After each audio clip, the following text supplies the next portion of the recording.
Hi everyone, and welcome to the Movement Equation, the first of many podcasts which we are so excited to be producing and giving out there into the public. My name is Rodger Trent, and this is Jeandre Wessels, and together we're going to be hosting some of the amazing people on this podcast. I am a biokineticist, and so is Jeandre, and we've been in practice for more than 20 years, and we thought it would be intriguing and maybe pertinent in order to bring out the information that we get on a daily basis from the various people that we come across. This podcast is not about biokinetics. I think that's the first thing that we need to say.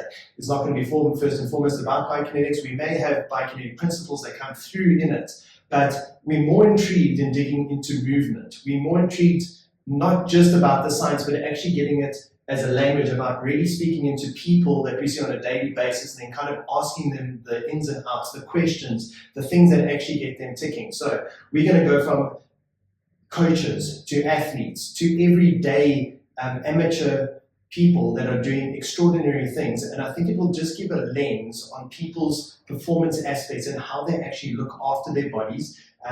And as well just give them what dictates their lifestyles as well. So I think from that point of view, we're excited, and that's why I think that's why we went with the movement equation, because we want to try and get as much into this podcast as possible, but also making it about people, regular people. I think, what do you think, John? I mean, that's...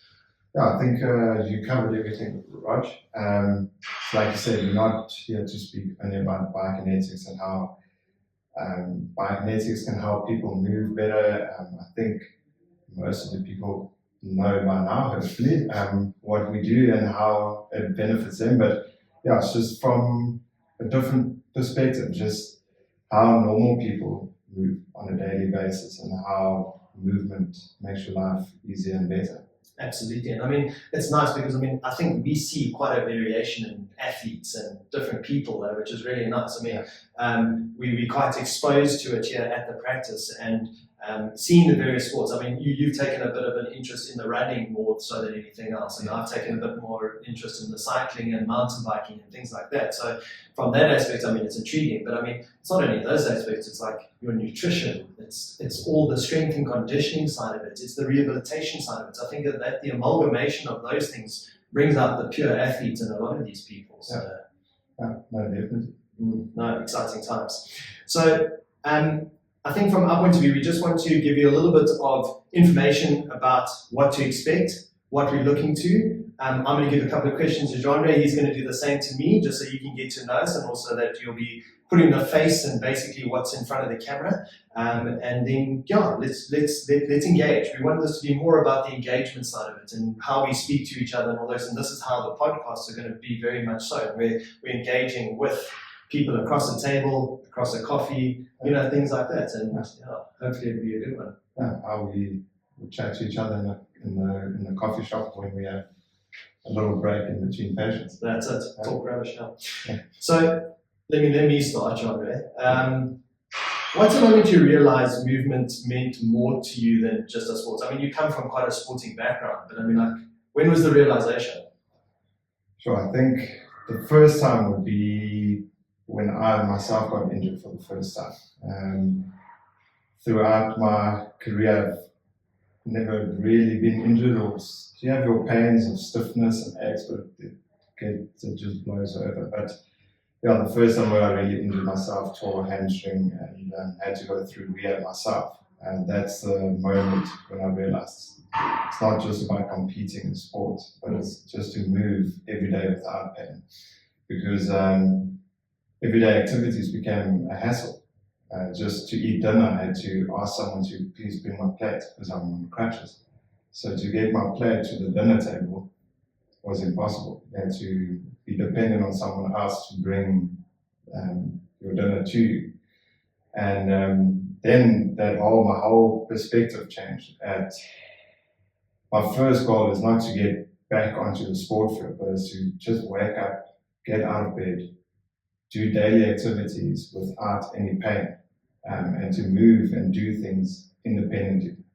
So yeah, I think that's the moment I realized it's not just about competing, but to move every day without pain and independently. I think as well, it's also a very nice point you put there, because I think through our avenue of what we do, I think we kind of take for granted in terms of movement, and I think that movement is a privilege for all of us, because we see quite a few people that can't do those things and can't actually carry out playing instance, just going for a run or a cycle and things like that. And I think that's it. When you realize that you can't do it, how much it's taken away from you. It's taken for granted. Yeah.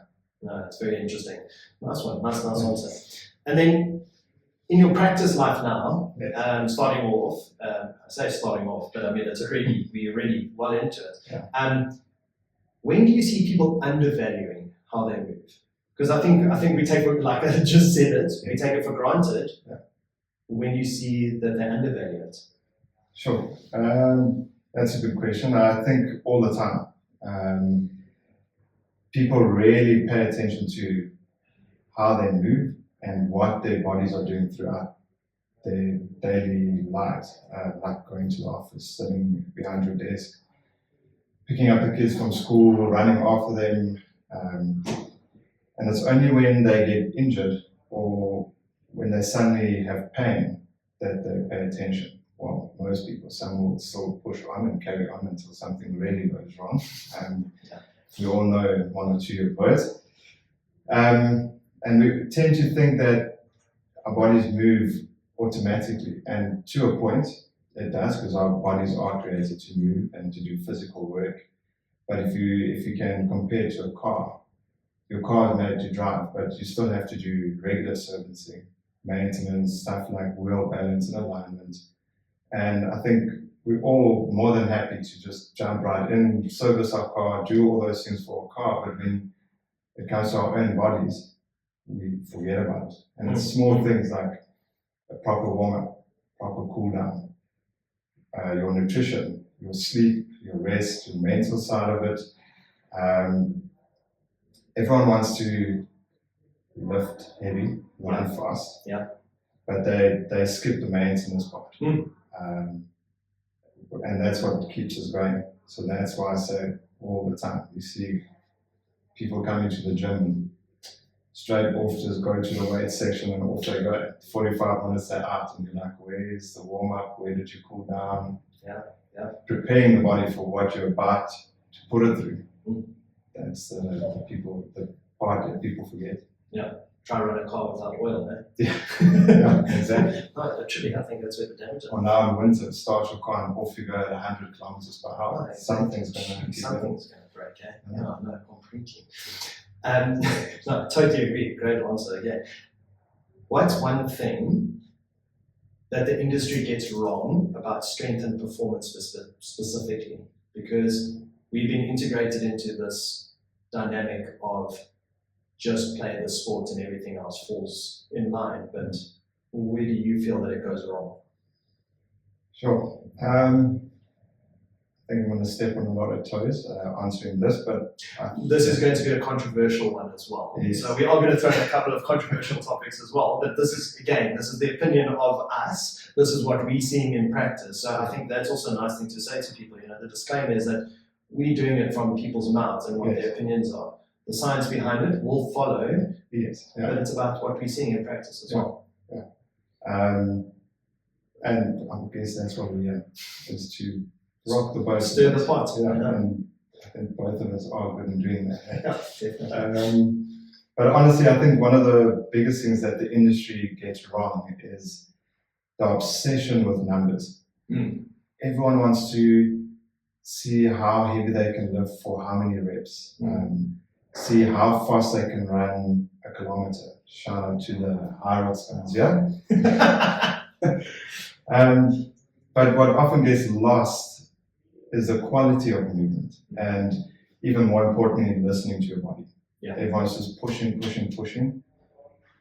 They're sore, they're tired, but they keep going. And being tired and sore is your body telling you something. And people forget that strength and performance is about so much more than just ticking the reps and racking up your kilometers over a run or cycle. It's also about the mental side, the emotional health, your nutrition, your fueling, sleep, rest, recovery sessions, All of that is important. You need everything to perform. And if you ignore the small things, you're setting yourself up for failure or even burnout. So I think true performance comes from utilizing all aspects of movement. And it's not just pushing all the time. Sometimes just take a step back. That tapering before a race, people forget to taper. They just want to go until race day.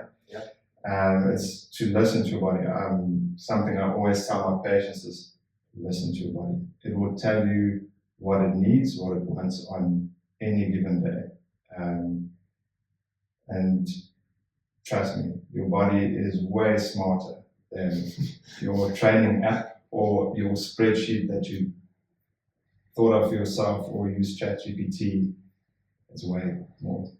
It's a lot cleverer than all of that. So I think it's not just about performing, it's about all the other things that come along with it to make sure you are on your best performance. Nice one. Yeah, nice total answer to that very broad question, I think, because there's a lot that's wrong that I think people need to get right. Definitely. Now I'm handing it over to you, because apparently you've got something you can fire it. Get in the firing line. Okay, so if you could teach every person one thing about their body, what would it be?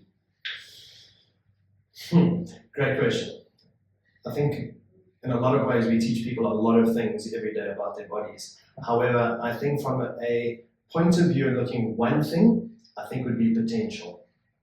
Because I think we undervalue ourselves and how much potential we actually have for how much we can actually achieve and what the human body is actually capable of doing.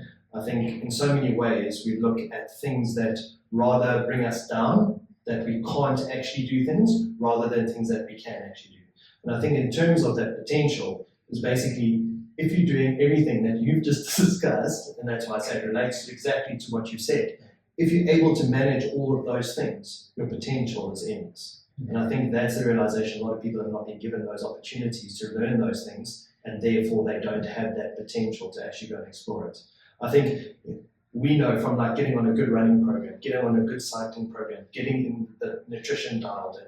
Yes, we come from sporting backgrounds, therefore for us it's a little bit easier. But the thing is that the body has so many potential for so many things, and it doesn't have to be running, cycling, swimming. It could be whatever you wanted to do. You could be a professional ice curling player for all I care. But the thing is, as long as you've got the potential and you're being able to be exposed to those things, I think that is the thing. The human body is an amazing, amazing machine. It really is. I think we've seen massive, world records broken, things done, guys running 400 kilometers. It's endless. It's not about everyone being able to run 400 kilometers or go and do 1,000 kilometers of cycling or go and swim the English Channel.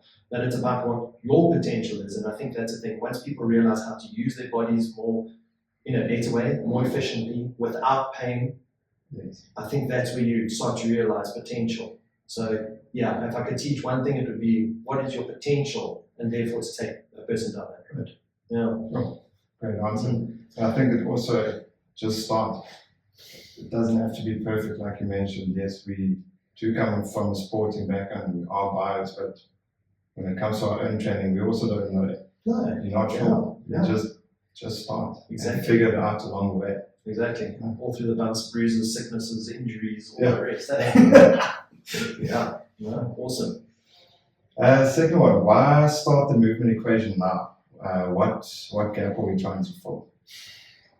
It's an interesting one because I think it's been on both of our minds for a while in terms of doing something a little bit different, because I think there's a lot of discussion with a lot of professional athletes and all the rest like that. So I think you know this. Well, I mean, it's like you can go onto YouTube, whatever it is, and go and see. I mean, there's a lot of people that are discussing a lot of professionals, and you're only really getting that professional top layer of people. Like, what about going to the everyday person who has an 8-hour-a-day job, who has to then go home and has 2 kids and all the rest, who still then can go and compete at like an Ironman, or goes and plays professional tennis tournaments, or who's on the brink of breaking through for basketball professionalism, or the boxer who carries on being a personal trainer during that time. Finding out what the balance is, how they're doing it, and then giving it out to the public to saying, and I think that's why it relates to my first one, is like potential. Because I think the thing is, if we realize that it's everyday people that can do these things, why not you? Yes. And like you said, it's about starting. So if you have that ambition, that drive, here's the ambition, the drive.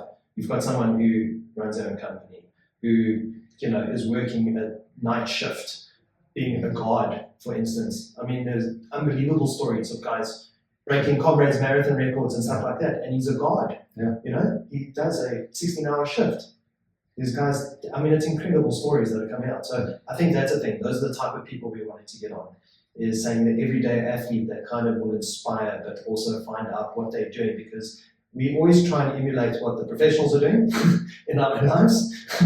And I think from those people, you find that they are doing a lot of it, but within a much smaller capacity, but still producing amazing results. Yeah. So I think that's kind of why, and I think that's where the gap then fits in as well. It's not, we're trying to just bridge that gap. So saying the people that are watching at home, you have the potential. You don't have to be a professional to be good at something. Exactly.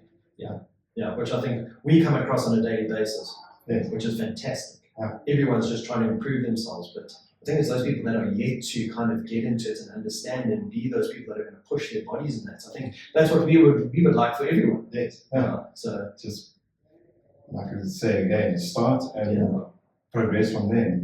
definitely. Once you hit your first goal, carry on to What's the next next? one. Yeah. What's next? Don't stop there, carry on. Absolutely. What's one belief about training or recovery that you've completely changed your mind on? You can't train and not recover, and you can't not recover to train. Because I think that's the most simple way to look at it. I think we've learned now that in order to make progression in your training, you need to be able to recover. And getting fitter, faster, stronger is only done in recovery. Because you need the body time to heal, to adapt, get those training benefits, and therefore will get stronger and fitter and faster after that. And therefore, if you're not recovered, how can you train effectively again? Yes. That's the simplicity of it. Avoid overtraining. 100%. Yeah, no, brilliant. Great question. So I think, it's one of those things we've been thinking about quite a bit as well. So, no, thanks for the question as well. So, I think, this isn't really for the bio geeks as such. You know what I'm saying? We're not trying to get at that. It's for anyone who moves. I think that's the thing. We're looking at movement, people who want to move better, or why they're feeling stuck at a stage. I think that's a bigger one, because again, I think there's a lot of people like you saying is they're not able to get started. So where do you get started? And yes, I think we are going to have higher level discussion with some professionals in that are going to give us better insight, like higher end insight. But it's what you can do with that to make it a goal of every day. Even if it's taking small things out of what these guys are saying and the people that we have on here, it's going to make that much of a difference. Yeah. You know what I'm saying? And it's also to remind people that everyone is different. So a program that works for you is not necessarily going to work for me. Yeah. So when listening to the podcast and listening to how these elite athletes train, just because that elite athlete uses this and this and that, doesn't mean it's going to work for you. You need to, exactly like you said, listen to it and then take stuff out of it that will work for you. Go and test everything. And then those things that do work, keep those. That doesn't throw it away. Yeah, absolutely. So as I've said, I think we're going to talk to coaches. I think that's the nice one about our first 3-part podcast coming up, is that we've got a boxing professional who's turned coach now. And it's going to be a great one to kick it off, because I think it's just going to elevate everything and make it work, just summarize what we're in for in terms of that. So that's going to be a great one. So from boxers to coaches to health professionals, pain experts, people coming back from injury, elite performers, Semi-professional performers, I think that's where we're going. Like just trying to emulate and get that out of it. You know what I'm saying? So yeah, I'm excited for it. It's going to be good. I understand. Definitely. So I think no fluff, no ego, no magic bullets, nothing. Hard work, consistency, pushing through like that. Yeah. Honest questions, honest conversations. Yeah. No scripted. Nothing. Just Although I scripted your questions, though. yeah, same. Yeah, we had to do that. So Yeah, so definitely. won't be able to sit here, answer questions, and then think of 3 questions. No, definitely. No. I had to script that one for you, so no, it's definitely. So yeah, as I said, I've scripted. I'm going to be hosting the first 3. Jeandre is going to be throwing it in. He's also got his first one lined up, which is fantastic. So we're going to be doing this as often as we can, but not too often. So in terms of that, yeah, we've got the first 3 lined up, and then we're going to dig into those first 3, and then we'll move on from there. Yeah. Okay. So if you are going to be enjoying these, please like, subscribe, do whatever you need to, and join us for the next episode of the Movement Equation. Have a great one. Cheers.